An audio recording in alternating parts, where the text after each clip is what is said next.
Do you think you know Billy the Kid? Everyone knows the most famous gunslinger of the Wild West, but what if I told you that the real story isn't about one man against the world? What if I told you that Billy was never alone, that at his side rode men whose names were erased from official history, but whose bullets were just as deadly as his? Get ready, because today I'm going to reveal the secrets of Billy the Kid's companions, the forgotten men who shared with him not only guns and horses, but blood, sweat, and a fate none of them could have imagined. It was a cold December morning in 1877 when 5 riders stopped on a hill overlooking the Pecos River Valley. At the center, an 18-year-old with blue eyes that had already seen too much death, Billy the Kid. To his right, a man history almost completely forgot, Tom O'Folliard, the best friend Billy ever had.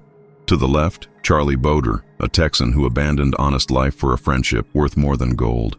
Behind them, Dave Rudabaugh and Doc Scurlock, each carrying secrets that could topple empires. These were the regulators, not the good guys Hollywood invented, but real men, complex, broken by life, and united by something stronger than blood oaths. And their story begins long before that cold morning. Tom O'Folliard. That name means nothing to you, right? But it should. Tom was born in Texas in 1858, the son of Irish immigrants who fled the Great Famine. When he was 12, he watched his parents massacred by Comanche Indians. He survived by hiding beneath their bodies for 2 days. 2 days, imagine. A 12-year-old boy covered in his parents' blood, listening to coyotes closing in, praying not to be found. It was Billy who found Tom 5 years later, working as a slave on a ranch near Fort Sumner. The rancher, a man named Morrison, beat Tom every day. To remind him of his place, Morrison said. Billy witnessed one of those beatings. They say it was the only time anyone ever saw Billy the Kid cry out of rage. That very night, Morrison's ranch mysteriously caught fire, and Tom O'Folliard rode away with Billy, swearing a loyalty only death could break. Tom had a special talent few people know. He was the best tracker in New Mexico. He could follow footprints on stone, read signs in the wind, predict ambushes from the behavior of birds. Once, he saved Billy's life by noticing ants moving strangely. "There are men hiding ahead," he said. 12 gunmen were waiting to kill Billy. Thanks to Tom, they avoided the ambush and lived to fight another day. But Tom had a dark secret. On full moon nights, he disappeared. Billy was the only one who knew where he went. Tom visited the makeshift grave of his parents, 300 kilometers away. He rode nonstop, stayed there in silence for an hour, and returned. "I need to remember," he told Billy. "Remember why I fight." Now Charlie Boder was a completely different story. Born in Mississippi, Charlie had been a doctor. That's right, a doctor, degree and all. But during the Civil War, he saw things no medical book could prepare anyone to face. He amputated so many legs, held so many dying men's hands, that one day he simply couldn't go on.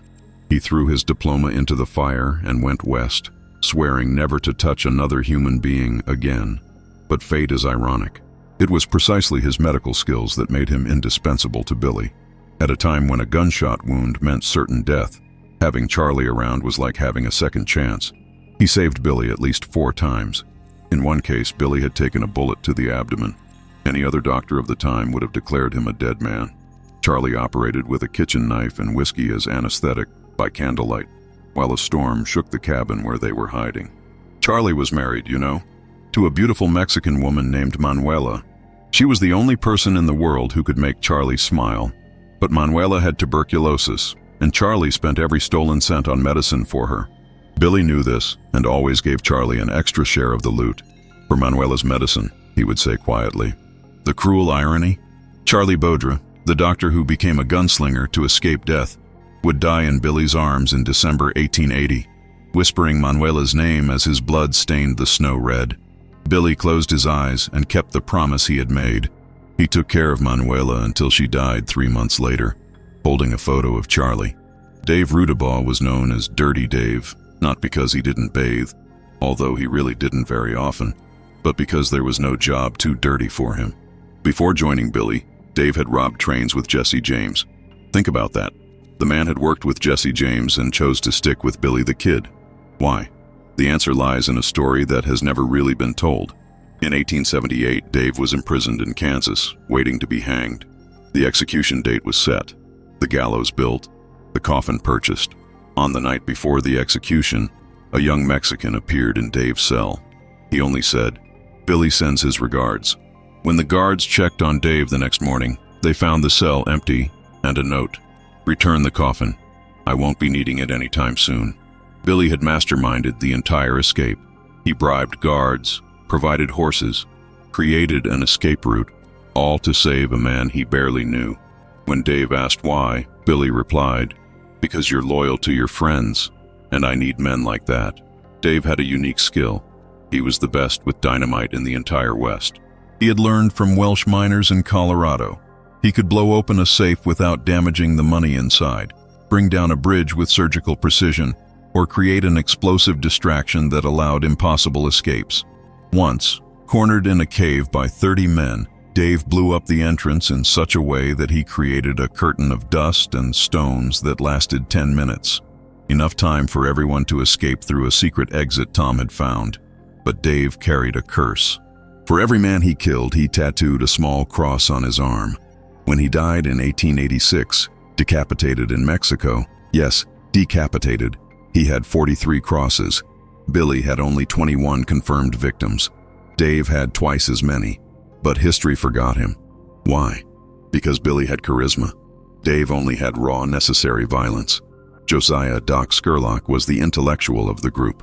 He studied at Harvard for 2 years before being expelled for giving anatomy lessons using bodies stolen from the cemetery. He went west and became a teacher in a school in Lincoln. That's where he met Billy when the young gunslinger showed up wanting to improve his reading. He already knew how to read, Doc said years later, but he wanted to read Shakespeare. He said a special person had tried to teach him but died before finishing. That person was John Tunstall, Billy's mentor, who was murdered in 1878. Doc not only taught Billy to read Shakespeare, but also Latin, philosophy, and even a bit of Greek. Doc was the strategist of the group.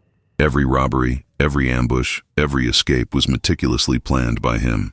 He drew maps, calculated timing, studied patrol patterns. He was like a general waging a private war. And in a way, that's exactly what it was. But Doc had a secret vice: opium. He started using it for the pain of a bullet that had never been removed from his back. Soon, he needed opium just to function. Billy knew and tried to help, but Doc would say, "Every man has his demons, Billy. Mine just comes in the form of smoke." There is a letter from Doc to his sister in Boston written in 1879. "Dear Sarah, you ask how I can live this life of violence being an educated man. The answer is simple. Education taught me that sometimes justice comes at the tip of a bullet, especially when the law is on the side of the oppressors." Billy understands this intuitively. I needed Harvard to learn it. Now let me tell you about other less known but equally important companions. Jose Chavez y Chavez, a Mexican who joined the regulators after his family was massacred by Murphy's gang. Jose was small, barely 5'3", but he was deadly with knives. He carried 12 of them hidden across his body. Once, unarmed and surrounded by 4 men, he killed them all in less than 30 seconds. Billy said he had never seen anything like it. Jose had a strict code of honor. He never killed women or children, never stole from the poor, always left money in Mexican churches they passed through.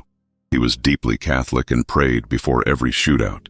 "God, forgive what I'm about to do, but don't let me miss my aim," was his prayer. Henry Brown started as Billy's enemy, fighting on Murphy's side. But during a Christmas truce in 1878, Billy and Henry ended up drinking together. They talked all night. About what? We'll never know. But the next morning, Henry had switched sides. He only said, "Billy showed me I was fighting for the wrong cause." Henry was the best rifle shooter in the group. He could hit a man from 500 meters away. But he had one peculiarity. He only shot if he was absolutely sure it was necessary. Once he had Jesse Evans in his sights for 5 minutes, waiting. Billy asked why he didn't shoot. "He wasn't going to shoot you," Henry replied. I saw it in his eyes. He was right. Years later, they discovered that Jesse had ordered no one to shoot Billy that day. John Middleton was the oldest in the group, almost 40 at a time when life expectancy in the West was 35. A former Confederate soldier, he lost his entire family to yellow fever. He joined Billy because, as he said, "I have nothing left to lose, and this boy reminds me of my son who died." Middleton was the group's cook. It may sound silly, but having someone who knew how to turn dried meat and beans into something edible was vital. But Middleton was more than that. He was the father figure that all of them, including Billy, never had. He was the one who cared for the wounded, calmed tempers, reminded everyone they were human, not just killing machines. There's a beautiful story about Middleton. In 1879, they found a family of pioneers dead on the road, except for a baby who was still alive. The others wanted to leave the child in the nearest town. Middleton objected. He carried the baby for 3 days until he found a Mexican family willing to adopt. 20 years later, that baby would become a respected judge in New Mexico, never knowing he owed his life to a band of outlaws. Fred Waite was half Chickasaw Indian, half black, at a time when being either was already hard enough. Imagine both. He suffered prejudice all his life until he met Billy. "Can you shoot well?" Billy asked. "Better than you?" Fred replied. "Then you're hired," Billy said. Just like that. For Billy, skin color didn't matter, only loyalty. Fred was the group's diplomat. He spoke 5 languages, including Apache and Comanche. Many times he avoided unnecessary conflicts by negotiating with Indians or Mexicans. He was the one who bought supplies in towns because he looked less threatening than the others. But Fred had a secret only Billy knew. He was a law graduate. That's right, a black Indian lawyer in the Old West. He used his knowledge to find legal loopholes, forged documents when necessary, and even defended Billy on one occasion, using a false name and disguise. Jim French was the youngest after Billy, only 17 when he joined the group. He ran away from home after killing his stepfather, who used to beat his mother. Billy found him crying over the body, not knowing what to do. "You did what you had to do," Billy said. "Now come with me." Jim idolized Billy, followed him like a shadow. He learned to shoot, to ride, to survive. But he kept something the others had lost, the ability to laugh. He was the clown of the group, always with a joke or funny story. Even in the darkest moments, Jim could bring smiles. Jim's death was particularly cruel. In 1881, just a few months after Billy, he was ambushed by bounty hunters. Not for crimes he had committed, but simply for being Billy the Kid's friend. He was 19. Now there are 3 of Billy's companions that official history makes a point of forgetting, and for very specific reasons. Big Jim Greathouse wasn't just the owner of a ranch that served as a hideout for Billy. He was a former priest who lost his faith after seeing his entire congregation die of smallpox. "God abandoned those people," he told Billy. "So I abandoned God." Greathouse used his religious knowledge in creative ways. He forged indulgences to sell to superstitious Catholics, performed fake weddings for runaway couples, and even gave last rites to several of Billy's enemies. "Just because we're going to kill them doesn't mean their souls need to go to hell," he said. "There's a document in the Vatican archives," yes, the Vatican, requesting the excommunication of a James Greathouse for heresy, blasphemy, and association with demonic forces in the New Mexico territory. The demonic forces? Billy the Kid and his companions. John Long was another deliberately forgotten. Do you know why? Because John Long was actually Joanna Long, a woman disguised as a man. That's right, a woman riding with Billy the Kid. She fled an arranged marriage in Missouri, cut her hair, bound her breasts, and became John. Billy discovered the secret when John was wounded in an ambush. It was Charlie Boder who treated the wound and revealed the truth to Billy.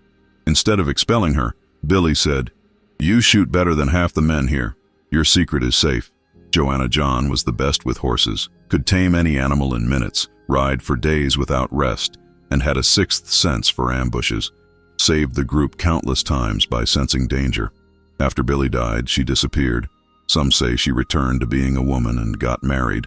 Others that she continued as John Long and died in a cattle war in Wyoming.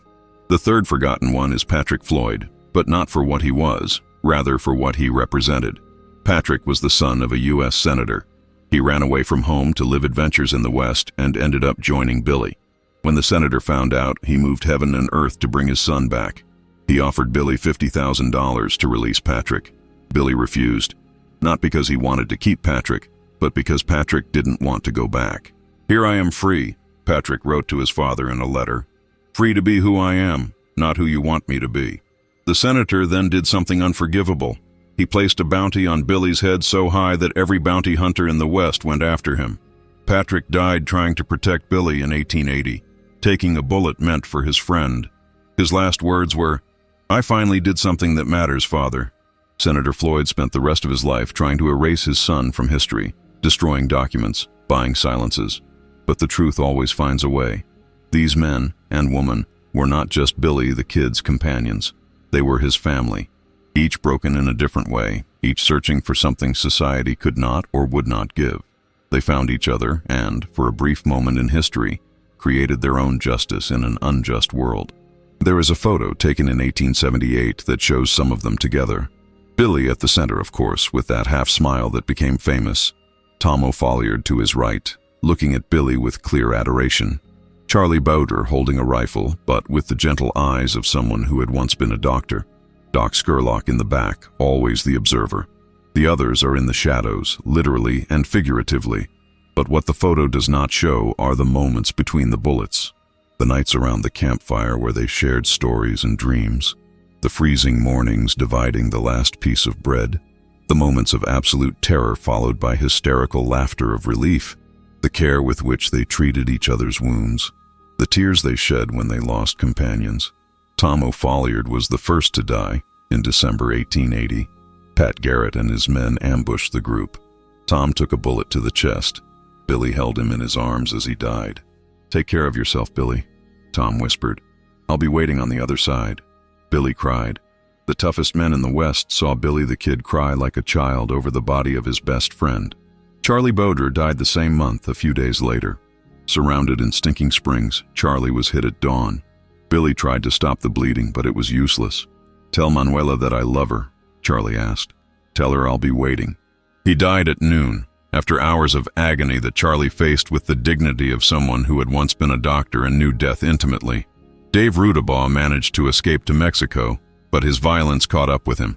In 1886, after killing a man in a bar fight, he was beheaded by an enraged crowd. His head was displayed on a stake for weeks.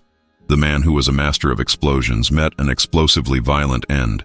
Doc Scurlock was one of the few who survived. After Billy's death, he disappeared, changed his name, became a rancher in Texas, died in 1929 at 80, surrounded by grandchildren who had no idea the gentle grandfather had once been one of the most wanted gunmen in the West. On his deathbed, he called out Billy's name. Jose Chavez y Chavez lived until 1924.